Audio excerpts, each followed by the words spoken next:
Good morning, and thank you for joining us for the fifth session in our 7-part webinar series on the elements of health reform. My name is Carrie Comer, and I'm the Health Systems Operations Lead at the Washington State Department of Health. Today we'll be talking about quality improvement.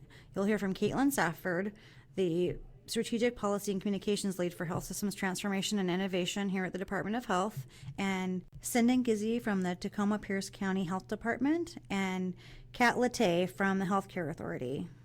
This session will be recorded. We will be answering questions at the end. If you are participating in the room, please raise your hand. If you're participating online, please enter your questions into the questions field. Next slide. So what are open spaces? Open spaces are an opportunity for public health staff and stakeholders to learn more about health reform implementation and innovation.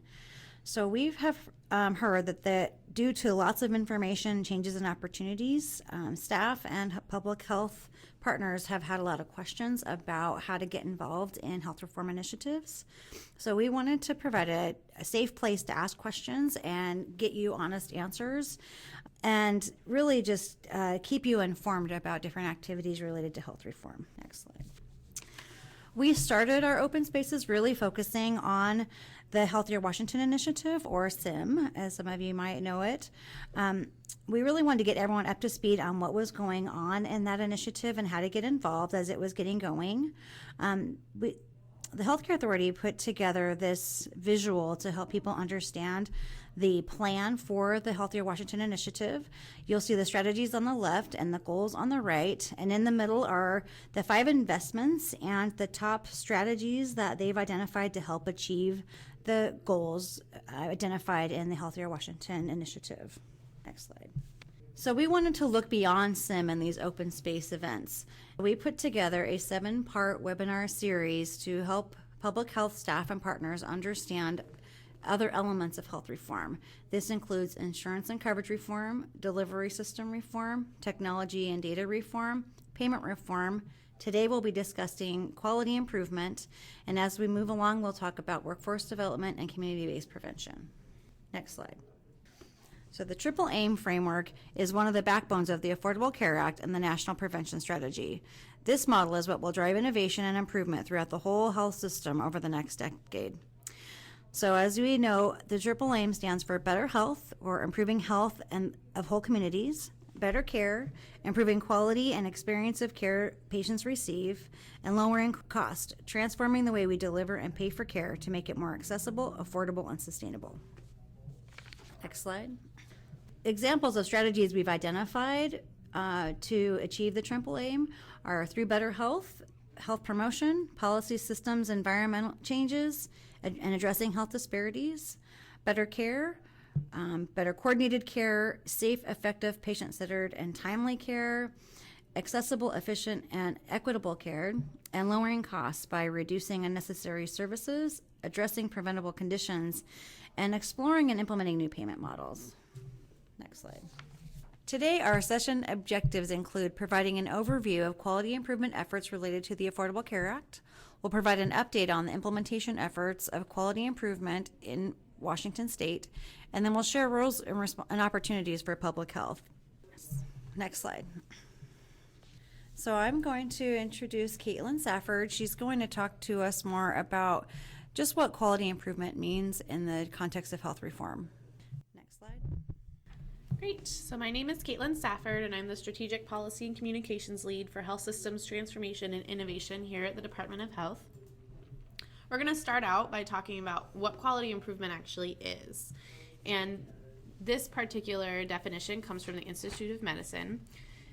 Quality improvement is systematic and continuous actions that lead to measurable improvement in healthcare services and the health status of targeted patient groups.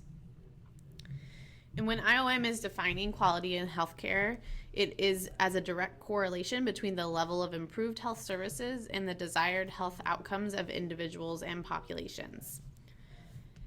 Next slide. We talk a lot about quality assurance in public health, and so we wanted to make a defining difference between what quality assurance is and what quality improvement is. So quality assurance really measures compliance against certain necessary standards, whereas quality improvement is more of a continuous improvement process. Usually quality assurance is required and can focus more on individuals, while quality improvement is a more proactive approach to looking at how we do things and how we perform processes. And what we're trying to do is actually improve those processes and the systems surrounding them. Generally, when you're talking about quality assurance, we're focusing on standards and measures that are developed to help people make sure that the entities that they're overseeing are actually keeping to the standards that exists. And these standards and measures can inform the quality improvement process as well. The chart that you see on the slide and the following pictures are meant to sort of give you an idea about the differences between quality assurance and quality improvement. Next slide. So why is quality improvement important? Why are we bringing this up? Why did we identify this as one of the elements of reform? Currently, we're shifting to a system that is more evidence-based, a lot more focus on actually doing evidence-based programs and clinic practices in our system, in our health system as a whole.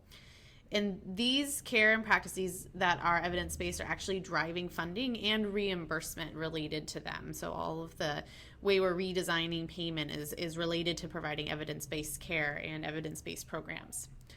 This is also true in the shift to a consumer-focused system. Traditionally, we haven't necessarily focused our health system on attracting consumers, and now that's changing. Consumers are more and more the reason why people are trying to change what can draw consumers to their particular health system or to their particular health program. And so a lot of quality improvement efforts have been dedicated around looking at the consumer as their audience and what can be done in their business decisions and the way that they operate to draw them in. So one of the key questions that we have to ask, though, when we're thinking about quality improvement in the whole system and in public health specifically, is how do we prepare for the emergent strategies related to quality improvement? What do we need to do to be looking at the way we do quality improvement and integrate the emergent strategies that already exist while also improving the ones that we know work? Next slide. So in terms of the Affordable Care Act and how it connects with quality improvement, generally, as everyone knows, but we like to always kind of hammer this reminder home, is that the Affordable Care Act seeks to increase access to high quality, affordable health care for all Americans. And what that means is that there's a lot of provisions aimed at improving quality and patient safety built into the Affordable Care Act so that we can get at what high quality actually looks like. And quality improvement in several different ways is going to be essential for us to achieve the triple aim, whether it's quality improvement and the way we provide care to get to that better care model, if it's the way that we do our health programs in the communities to get to better health outcomes, or if it's in the way that we try to change the way we pay for care. There is a national quality strategy that came out of the Affordable Care Act. It was established to improve the delivery of healthcare services, patient health outcomes, and population health. So very similar again to the triple aim. The strategy was published in 2011, and it actually serves as a nationwide effort to improve health and healthcare across America. And it was iteratively designed by public and private stakeholders. So there were a lot of people involved, and there were many drafts created and a lot of input given to make sure it was actually going to achieve good quality that could be replicated across the country and not just in one specific area. It really provides an opportunity to align different quality measures that exist across the country and different quality improvement activities. Next slide. We wanted to have this slide that's comparing the triple aim to the National Quality Strategy's 3 aims, and they're meant to look very similar to each other. So when you're talking about the better care aim that the National Quality Strategy is trying to focus on, it really wants to improve the overall quality of health care that patients receive by making it more patient-centered, reliable, accessible, and safe and timely.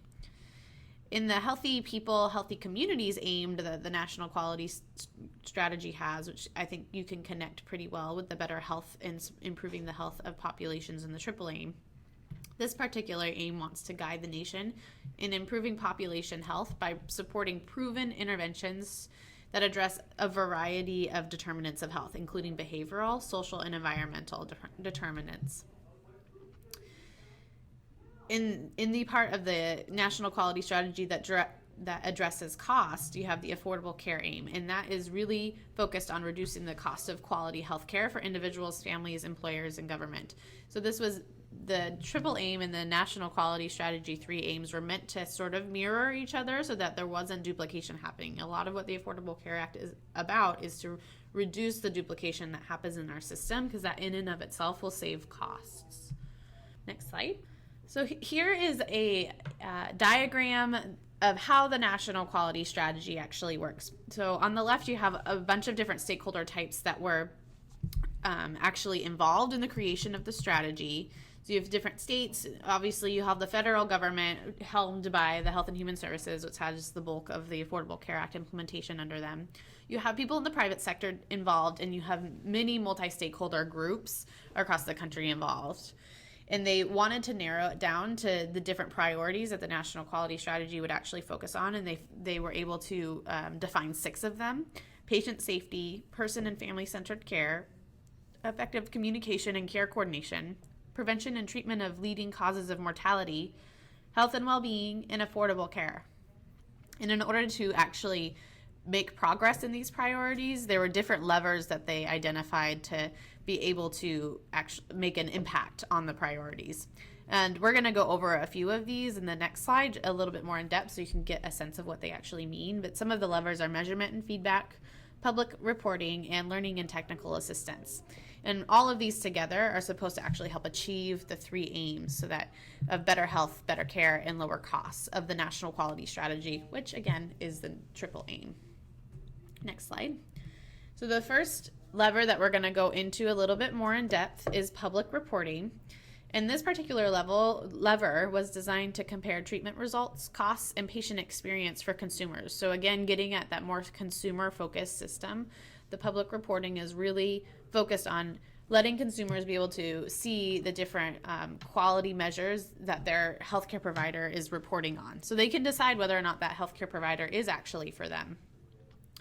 An example of this particular lever is a regional collaborative that may ask member hospitals and medical practices to align their public reports to the National Quality Strategy aims or priorities.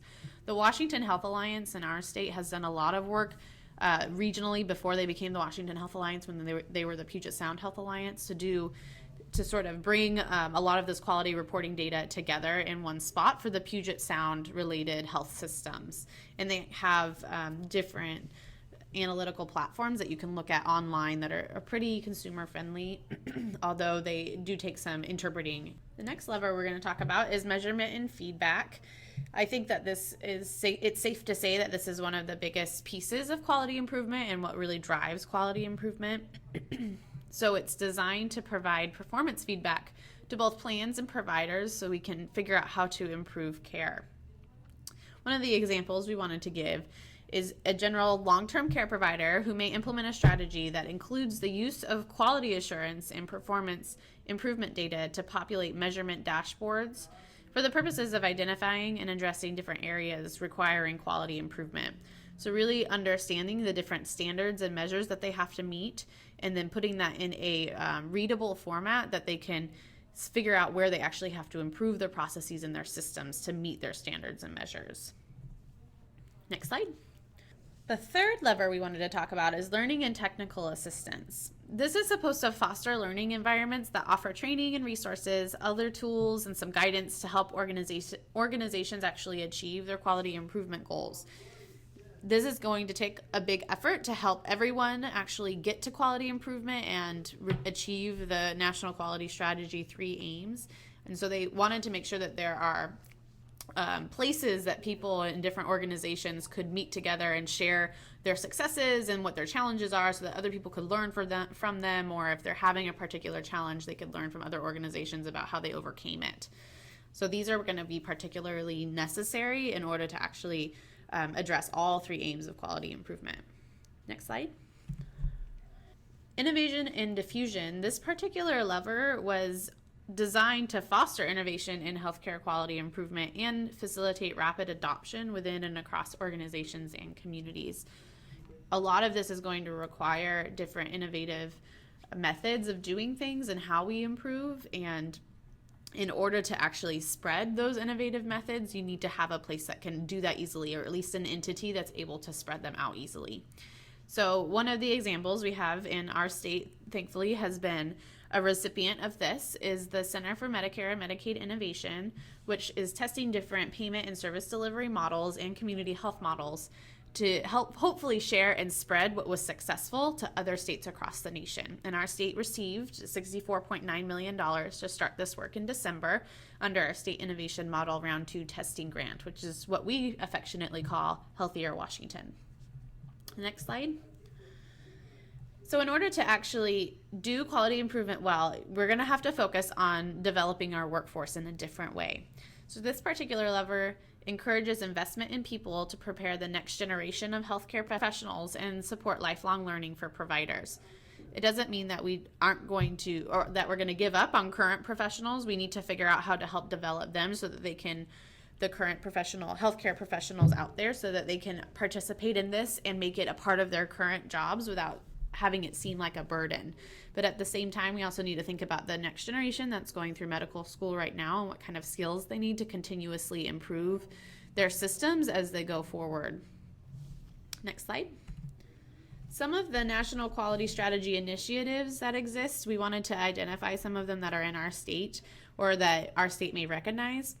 So for instance, National Quality Strategy priority of making care safer by reducing harm caused in the delivery of care.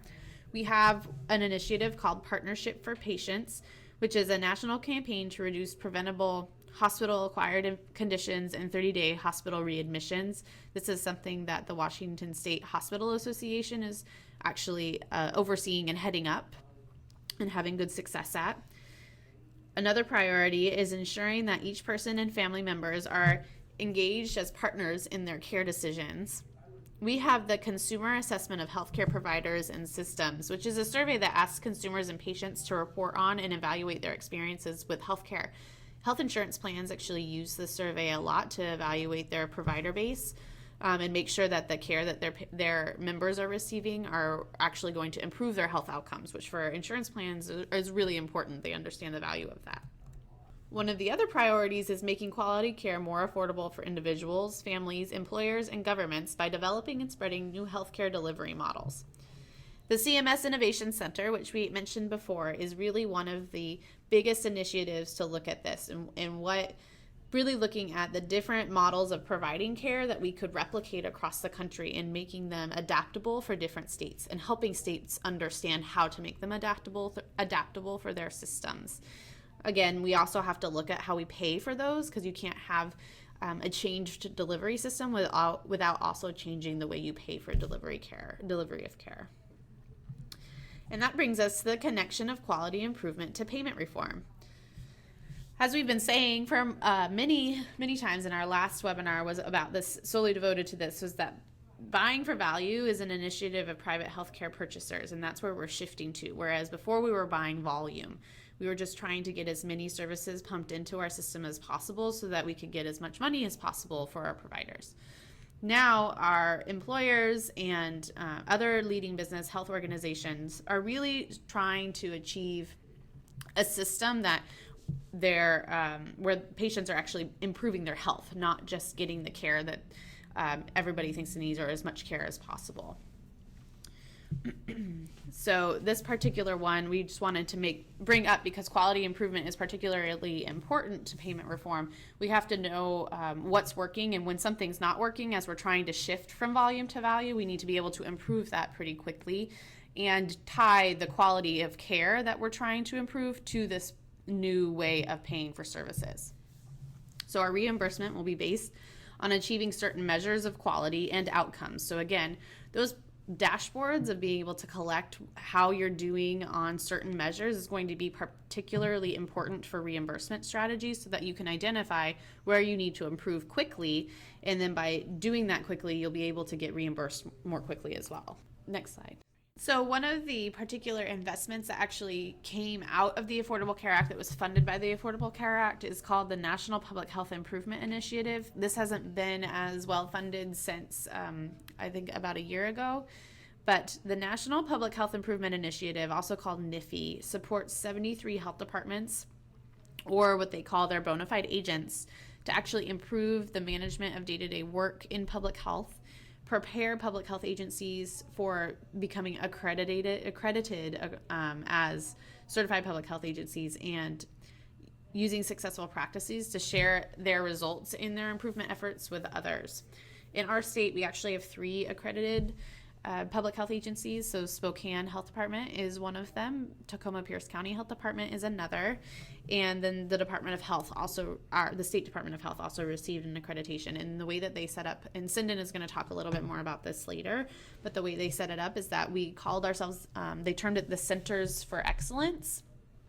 And although this is no longer receiving funds from the federal government in our state anymore, Tacoma, Pierce, and Spokane are really trying to continue this effort so that public health agencies across our state can improve their processes to actually fit into the new system of care and the new system of public health as it's being shaken out in the innovation work. Next slide. So now we're going to move on to the implementation of some of these different quality strategies and different efforts that we've been seeing across our state in particular. We wanted to focus on Washington's implementation. So we have some examples for you. The first is this is an example of public reporting, and it's coming from the Washington State Hospital Association. So this is an example of what public reporting could really look like. And this is actually a great example of a dashboard as well, in a way, a more public dashboard, not something that is just used internally to an organization. By looking at this as a consumer, you can see where and help yourself sort of decide on where you actually want to receive your care, which is exactly what we're trying to drive to as a consumer-focused system. We also have the quality rating system. The ACA directed the Health and Human Services Secretary to develop a system that rates the qualified health plans based on relative price and quality. So we've mentioned qualified health plans before in a couple of our webinars, but just as a refresher for everyone, these are the plans that have been certified to be sold on insurance exchanges in states or at the national level. So in our state, that's the Washington Health Plan Finder and the Washington Health Benefits Exchange Board actually are the ones that certify the qualified health plans, and they are reviewed by the Office of the Insurance Commissioner. And so they wanted to make sure that when consumers are trying to choose their plan, that they could also understand which plans are achieving quality measures and meeting certain price measures, so that they could choose a plan that really was going to be right for them. Again, we're trying to inform consumers as much as possible. So the system is supposed to include reporting tools called the quality rating system, which is a quality improvement strategy, and an enrollee satisfaction survey system.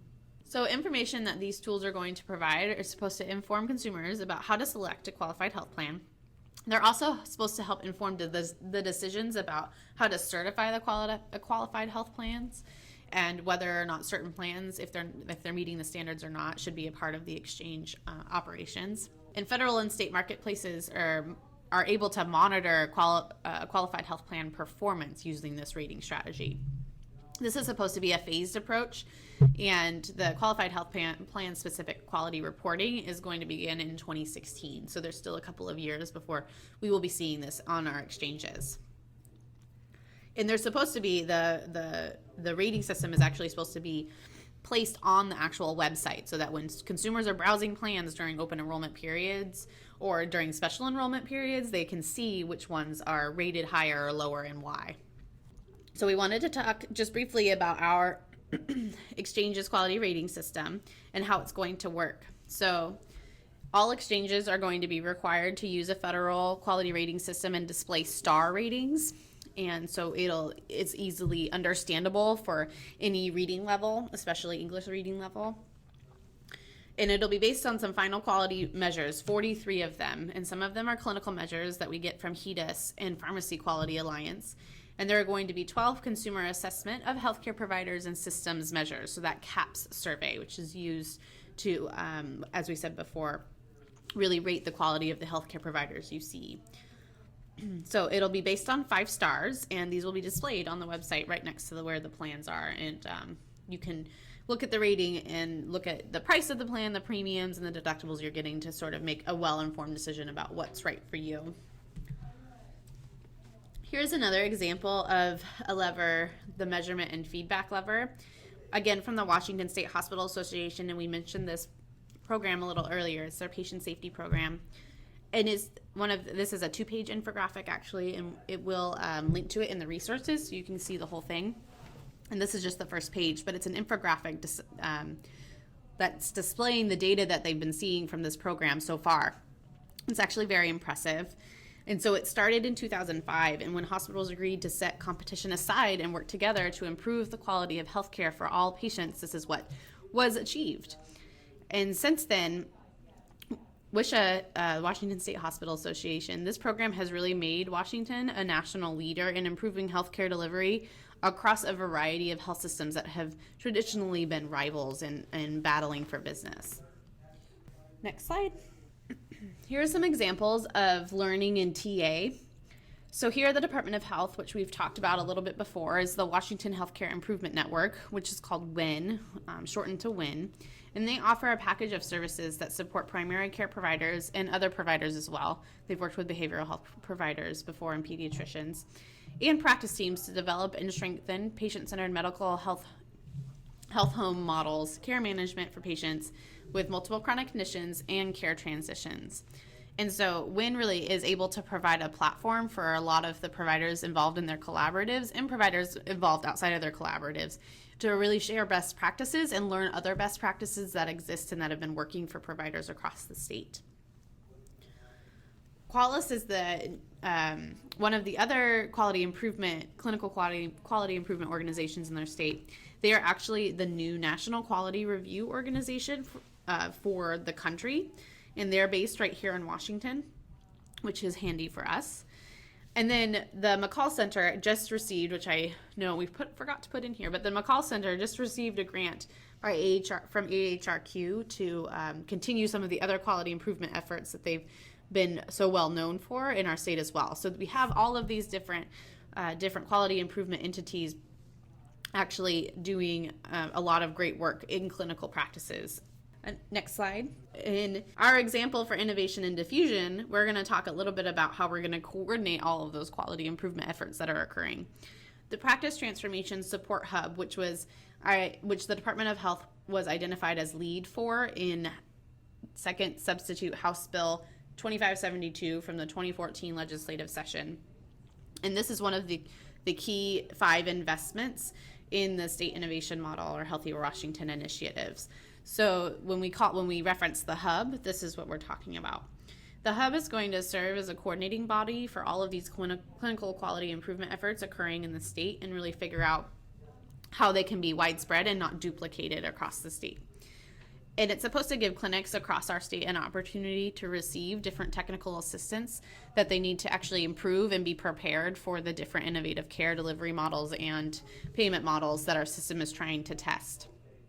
A lot of this will be based on integrating physical and behavioral health care together and how we can do that more and being able to foster and develop the community clinical linkages that exist in their regions.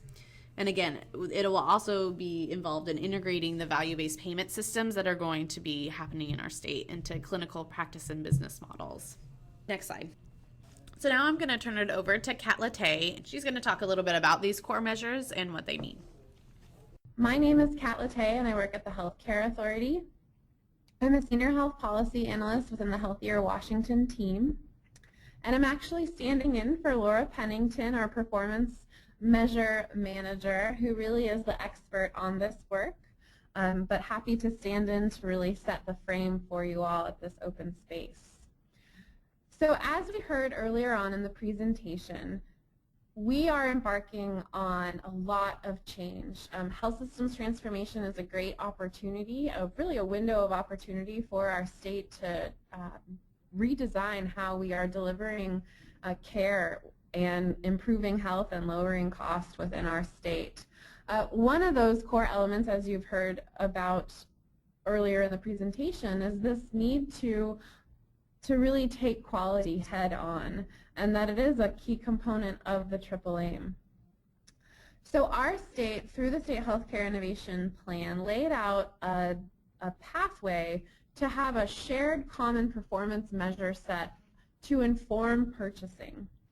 As the State Healthcare Innovation Plan was being written, in 2013 there was actually, prior to the legislation that's noted on the slide, there was a piece of legislation that put into law the desire to have cross-system performance measures across the Medicaid system. So really looking at Medicaid managed care plans, regional support networks, as well as AAAs. And so this really laid the groundwork for this desire to move towards a common performance measure set. Then, following on the heels of that and the State Healthcare Innovation Plan, legislation came forward in 2014, which is House Bill 2572, which laid out the policy context and framework for Healthier Washington. Within that, there was a section that addressed the need and the requirement for the healthcare authority to develop a common performance measure set to inform purchasing. Within that legislation, there was some pretty strict criteria that was laid out and some key areas that the legislation wanted the measure set to address. And so also within the legislation, it required the governor to appoint a committee to develop out this common performance measure set in a pretty rapid time frame. So that committee was appointed. Kathy Lofi from the Department of Health served on that committee, as well as a number of other providers across the state. And again, it was co-chaired by Dorothy Teeter, the director of the Healthcare Authority. There were some subcommittees that really dug in and did some specific work on the three key areas of focus, which were prevention, chronic illness, and acute care. And on the prevention group, and I believe actually on the chronic illness group, there were local public health jurisdictions represented to really pull forward this recognition of making sure that we are elevating the role and the necessity for population health. So that was a rapid process. It was a public process. All resources are on, you can find at this link, also including the performance measure report that really laid out what our starter set of those common performance measures to inform purchasing are, and that were approved in December 2014. It's really important to recognize that this is going to be an ongoing and evolutionary process, as much of the Healthier Washington work is going to be. We will be looking at how we can potentially retire measures or revise measures because they're not really getting us what we want to see. We also might be excelling in that area and want to free up that opportunity to really address some of those core issues that might be plaguing our state, that might be some areas of low performance. Again, the desire is to really leverage these measures for statewide reporting on cost and quality performance. We will have some assistance from the All-Payer Claims Database, which is being developed sort of in parallel with this process. And we also are striving to make this transparent for consumers, providers, and purchasers to really ensure improved quality and informed decision making. So as we're embarking on health systems transformation, we really can make sure that collectively we can address how we improve the gaps in those measures or replicate successes around areas that we are excelling in. So next slide. So the next slide really focuses on how we're implementing our core measure set. So as we said, this is a starter set of measures that will evolve over time, but we really believe that they need to serve as a foundation for state priority areas for Healthier Washington activities. So there's a lot of work happening right now around purchasing redesign. And again, as we said, the core measure set is really to serve a role to inform our statewide purchasing decisions. And well, what does this mean? The state purchases coverage, healthcare coverage, for up to 2.1 million lives. So that's almost 1/3 of Washington's population. That includes around 1.7 Medicaid beneficiaries, and then the rest are public employees. Well, there's a lot of power in that, and what it really allows us to do is set a framework that at least 2.1 million lives will have to sort of, that the people that are providing that coverage for are responsible for. And so what that starts to do is set a frame for the marketplace to perhaps follow suit, because so many providers are being asked to report on these measures, and those providers provide care to other individuals that have other coverage that are coming from other, they have coverage, employer-based coverage, and so that starts to create some alignment and a desire to have that alignment. So there's a lot of purchasing changes afoot right now.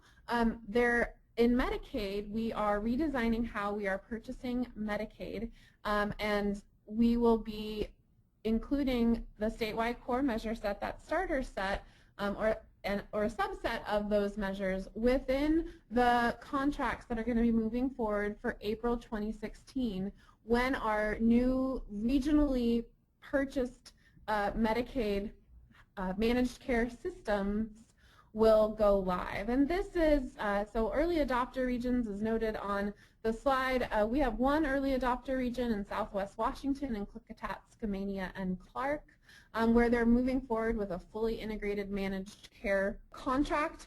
Throughout the rest of the state, there will be, you will have a Apple Health managed care contracts that will provide coverage for physical health and mild to moderate mental health, and then behavioral health organizations that are going to be focusing on the severe and persistent mentally ill and substance use. And again, those are places where we're going to want to start to bring in the core measure set. In addition, as I noted, the state purchases coverage for public employees. In 2016, there will be an accountable care program available, which mirrors an accountable care organization for public employees, and that's another place where we're going to be employing the starter set. In addition, looking at how the accountable communities of health can really look at how we incorporate those measures to whether it be driving the focus of specific interventions that need to take place in the community, to bring people together to really start thinking about how they're going to work together across those multiple sectors to really hone in on the specific measures. Also, practice transformation. It will be critical that practice transformation recognizes and aligns with those measures that are within contracts and expected to be achieved across the healthcare system. Practice Transformation Hub is going to be an opportunity for practices across the state to receive some targeted technical assistance in those areas that they need improvement in to really start to move towards value-based purchasing, to develop clinical community linkages, and really focus on behavioral health integration. The way in which we are able to drive practice transformation a lot of times is through having transparent measurement and showing where our gaps are, where do we need to improve, how do we incorporate team-based care to really address those measures that we know we need to improve on. So again, the measurement is going to be a critical component of practice transformation. The shared dashboard is a goal of Healthier Washington that will be funded through our analytics, interoperability, and measurement category of the SIM grant.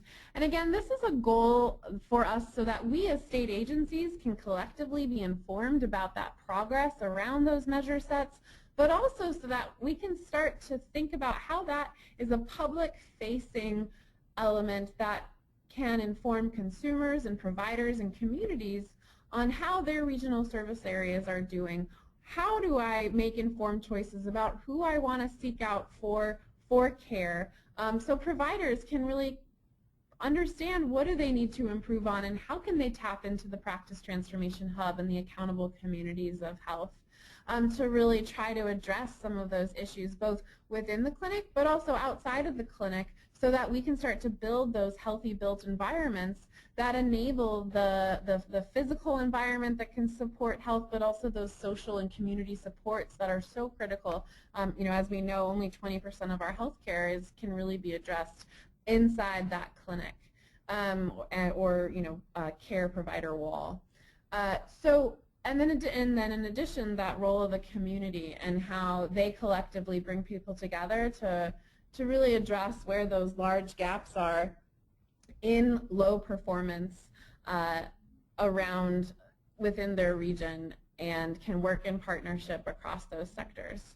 So again, I think it's really important to recognize that this is an evolutionary and iterative process, and we want you all to be able to participate in this process. And so again, this might be emphasized toward the end of the presentation, but to continue to provide feedback on the Healthier Washington Feedback Network, as well as just continue to track the progress of this work through the Healthier Washington website and that link that's in that previous slide.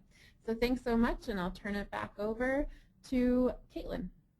Thanks, Kat, for that. I'd like to introduce Sinden Gizzy now, and she's going to talk a little bit about the Centers for Excellence and how that's been implemented in our state and different quality improvement efforts for public health. And so we can really look at public health's role. Thanks, Caitlin. So as mentioned before, the National Public Health Improvement Initiative funding focused on increasing the efficiency and effectiveness of public health programs and services. And as you heard, with our NPHII funding, the Washington State Department of Health established 3 public health performance management centers for excellence. So you can click to the next slide. Thanks. And these Centers for Excellence provided training and technical assistance on the areas that you see listed on the screen to local health departments and tribal health agencies in the state. And again, those 3 centers are the Tacoma-Pierce County Health Department, Spokane Regional Health District, and the State Department of Health. This approach has been very similar actually to what you heard about the learning and technical assistance lever of the National Quality Strategy. The centers also provided several webinars and brief tutorials on the topics listed here, and in fact you can find about 15 of what we call QI in 5 quick narrated tutorials on our website at www.phcfe.org. As part of the NPHII grant, DOH also provided mini grants or mini contracts to about 30 local health jurisdictions and tribal health agencies to conduct quality improvement projects and work on the prerequisites for FAB national accreditation. The grant ended this month, and yet we've heard that there still is a need for this work. So the Centers for Excellence are in the process of transitioning from the grant-funded model to a fee-based funded model. So same services, but a new look and a new business model. And we're really excited about continuing this quality improvement work. Next slide. Here are a few examples of the mini grant or mini contract QI projects that I mentioned that the Centers for Excellence staff facilitated or provided technical assistance and training on QI tools and methods to public health teams. So topics included things like immunization administration, ACA enrollment, clinic patient flow, and patient education. These are 3 of many examples of work in the public health and tribal agencies that we've helped facilitate. We've also helped QI teams to address health outcomes such as obesity prevention, tobacco control programs, as well as administrative processes. So I thought these examples would give you an idea of how the work that we've been doing already in public health, how that's applicable to ACA work. Next slide. A lot of what we've been doing in the Public Health Centers for Excellence and what you all have been doing in health departments translates also to the medical community and healthcare systems. But we found that we have used different language. So we actually have the same approach to quality improvement and performance management, but we call it different things. And I think it's good to just recognize this and kind of identify where we're talking about the same things, but we might be using different language. So for example, you see we talk a lot about quality improvement, and in healthcare systems they talk a lot about quality improvement also, but a lot of times it's kind of under this header of practice transformation, which we really don't talk about in public health. Performance measures, we talk about having performance measures for public health organizations. In the healthcare system, they might talk about HEDIS measures. Same way in public health, we talk about FAB, national accreditation. In the healthcare system, it's the Joint Commission or JCO, NCQA accreditation. And then in public health, we focus a lot on our community health assessments or state health assessments and improvement plans. And the nonprofit hospital systems talk about their community health needs assessments, or CHNAs, and their community benefits work. So there are really many overlaps here, and as we've seen, it's a lot of the same work, which is great news for us in public health as we move more into accountable communities of health and ACA work. We know how to do this work, and we've been doing it. We just need to be aware sometimes of these language barriers. And next slide. And I wanted to leave you with an example of some great work, I think, that's being done in Oklahoma. So we might say, you know, what might this work look like with our own accountable communities of health as we're developing those, where public health is one partner at the table among many. So in Oklahoma, their state health department is partnering with their state healthcare authority to improve health outcomes in the areas that you see listed on the screen using a quality improvement approach. These goals that you see on the slide relate to the better health or population health outcomes part of the triple aim, and also, if you think about it, they relate to one of the 6 priorities of the National Quality Strategy, so the prevention and treatment of leading causes of mortality. And for each of these goals in the state of Oklahoma, teams with both public health staff and HCA staff and other partners come together. They follow a quality improvement process. They set concrete goals, performance measures. They go through improvement cycles together, and they track interventions. And they do all of this collaboratively. The root causes for these problems that the teams are addressing may be different from region to region or community to community. But what they do is they work collaboratively. They collaboratively apply QI methods and tools. They conduct process improvement cycles together and collectively learn from each other as they move forward. And I think this is a great model for us to consider in Washington State, to learn from and maybe think about how we might be able to apply this model in some way with our own regions or our own accountable communities of health, or within a region, within an accountable community health, a way to work with our partners to incorporate QI to achieve the triple aim in our own communities. So I hope this has been helpful and gives you a better understanding of what we've been doing in quality improvement in public health. And now I'll turn it back to Caitlin. Well, I want to thank everyone for their time today and for Cindy and Kat to be able to be a part of this webinar and share some of their work. I know that we didn't get much to questions and answers, but if you have any further questions, there is going to be a contact slide at the end of our PowerPoint presentation, which you will all receive via email. Thank you. Have a great afternoon.